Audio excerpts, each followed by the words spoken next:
कल हमने पढ़ी थी संधि। संधि संस्कृत में कितने प्रकार की होती हैं? मूल रूप से संधियाँ 3 प्रकार की होती हैं, है ना? स्वर संधि, व्यंजन संधि और विसर्ग संधि। तो स्वर संधि के भेदों में हम पढ़ रहे थे कल। दीर्घ संधि हमने पढ़ी थी। दीर्घ का मतलब होता है बड़ा।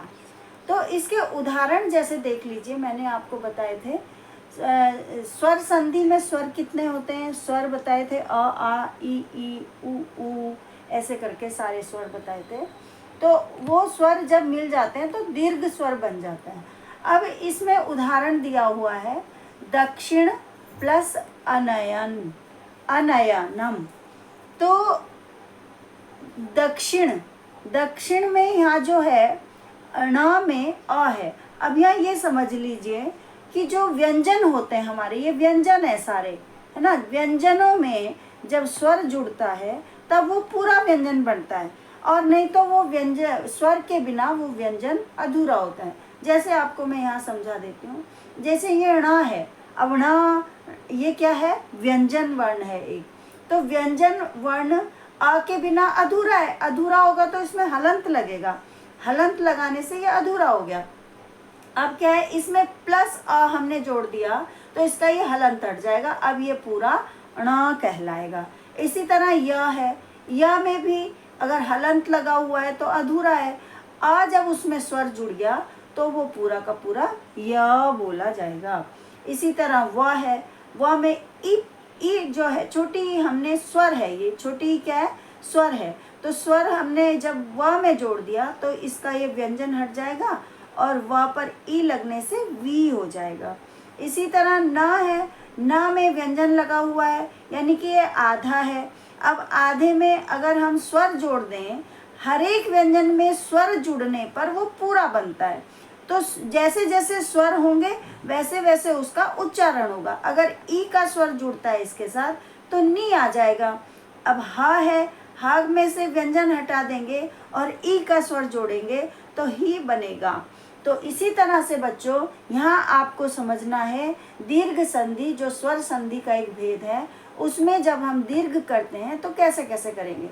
अब न है, न में अ जोड़ दिया तो अ और अ मिल करके क्या होगा? आ बनेगा, तो दक्षिणायन हो जाएगा। आंदोलन है, आंदोलन में ये स्वराज्य है, स्वराज्य में जो है, स्वराज्य में भी य में अ है और यहाँ आ है, तो अ और आ मिल करके भी आ होता है, तो स्वराज्यांदोलनम ये बनेगा। फिर है कवि प्लस इंद्र, तो ई, ये व में ई जुड़ा हुआ है, यानी कि छोटी ई है यहाँ पर, और यहाँ पर भी छोटी ई है, तो यहाँ छोटी, यहाँ छोटी, तो क्या बनेगी?